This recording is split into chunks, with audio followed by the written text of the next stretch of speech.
Hey friends, hey guys, and welcome to today's video. Ayo, welcome. If you are clicking on this video, then you are here to see the 5 signs of autism that I saw in my toddler that led us to an eventual autism diagnosis. I did a video like this about 5 signs of autism in babies that I saw in my child personally. Doesn't mean if you see any signs that I have mentioned in any of these videos, it does not mean that your child is on the autism spectrum. It could just be a kid thing. But I do encourage you, if you do notice any signs, symptoms, red flags, that you immediately talk to your pediatrician and try and see if you can do early intervention. Early intervention is key to living a very successful life and living a life where your child can be self-sufficient and possibly, you know, independent someday. And that's all we ever want for our kids, is that they can someday live without us, because unfortunately we do not live forever.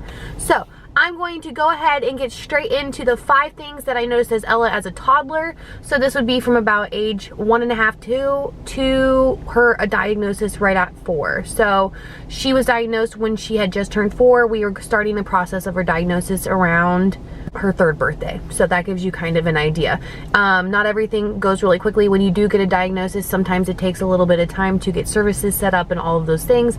But be patient, be diligent, and your child will do just fine. It'll be okay. I promise. I'm here to tell you it'll be okay.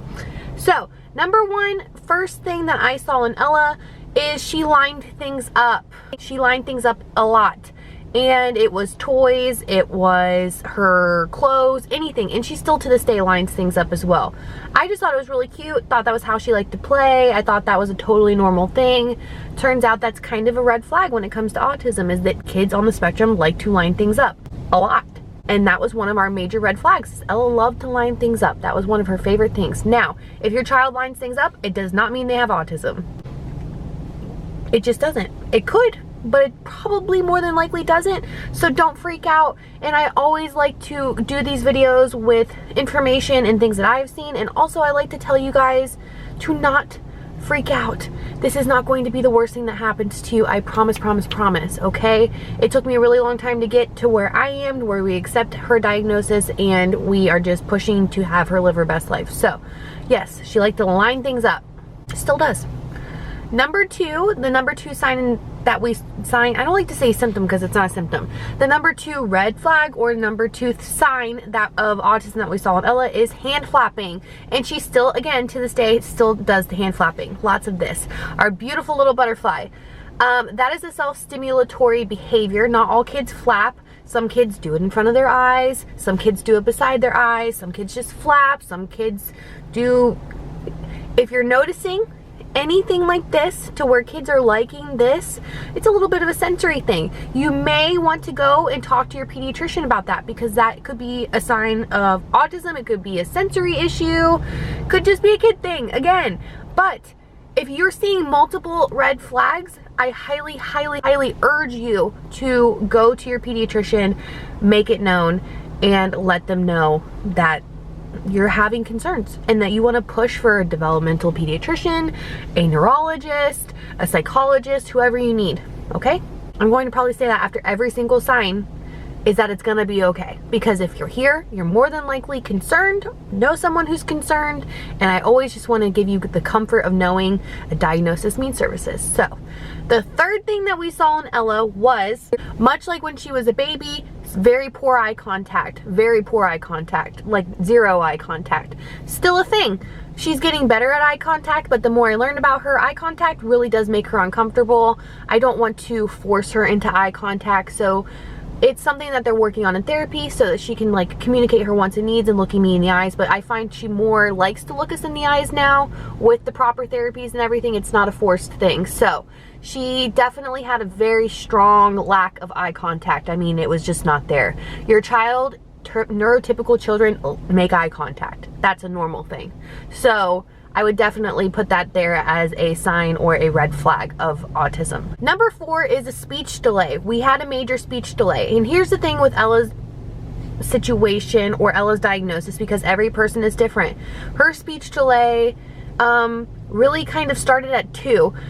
She had a few words and then she kind of stopped talking and that was it. There was a large speech deficit. That's how this whole thing started, is I kept expressing my concerns to her doctor.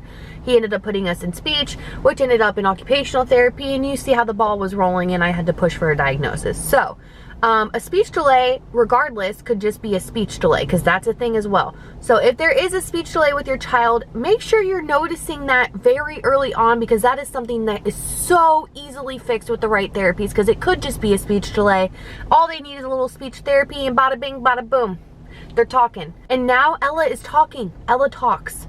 She forms full sentences. She doesn't have, I wouldn't say her communicative language is the best, and it's definitely not age appropriate for her age, but she has come so far and is able to communicate her wants and needs to us every single day, and it's the biggest blessing of life. So speech delay was definitely number 4 of the signs and red flags that we saw in her as a toddler. And our last and final sign or red flag or whatever was tantruming. It's constant tantruming. That was also because of lack of communication. That typically is the scenario for a lot of kids who don't have the communication skills. It leads to a lot of screaming, yelling, tantruming, those things. Ella's behavior was a concern because she wasn't violent, but she was just constantly screaming and tantruming. It's because she didn't have the words to communicate her wants and needs, i.e. ABA therapy and speech therapy and occupational therapy. All these therapies that we have had her in have built up her speech and language skills to where she can communicate things, and we have far less behavior, lots less anger, a lot less screaming. So the 5th thing that I did notice was tantruming. That was a huge thing in her toddler years, which I don't ever want to, like, obviously all kids have tantrums. That's a normal thing. You'll know the difference. When it's constant, it's every single day, all day long, that's not typically a normal behavior. Usually kids can learn how to communicate their wants and needs to you. So those are the 5 things that I saw in my toddler. Those are the 5 red flags, 5 signs of the things of autism that I saw in my little girl that led us ultimately to an autism diagnosis. So yes, those are the 5 things.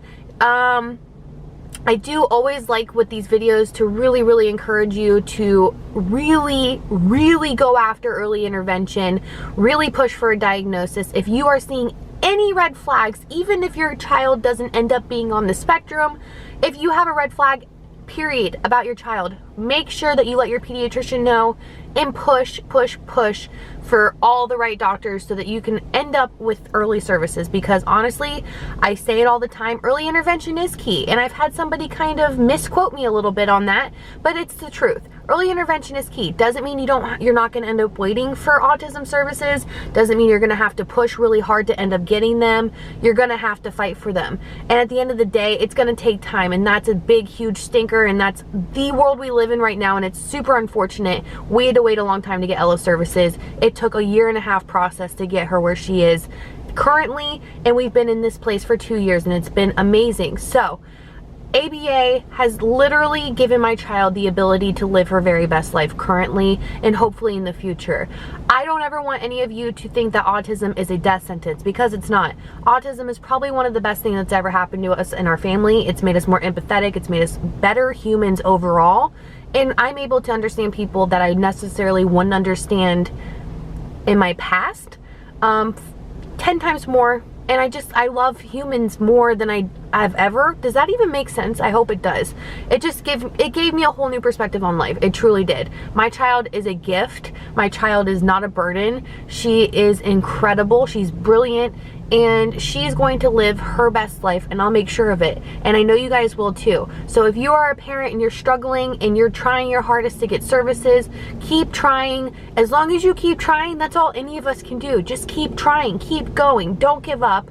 Don't just say, well, it's never going to happen, and just let it go, because it someday will happen. And you guys, your diligence is going to make your kids the very best they can be, and that's in any situation. So if you guys have any questions about autism, about any kind of early signs or anything that you're seeing that you're concerned with, I am not a doctor. I will definitely direct you to some links or try and help you find a doctor in your location, or help you with anything that I can help you with in order to have your child get services, or, you know, just to have the peace of mind that you're not alone. Because at the end of the day, the one thing that I wish I heard when I got a diagnosis for Ella was not sorry. It was, it's gonna be okay. That would be the one thing I'd love to hear when I got her diagnosis, is that it was going to be okay. And it is going to be okay. So I hope you guys are having the best day ever. If you like videos like these, make sure you let me know down below. And if you guys want an update on Ella's progress and everything that she has done in ABA, also let me know down below and give it a big thumbs up. And I will see you in the next vlog. Bye, friend. Pulling up next to me.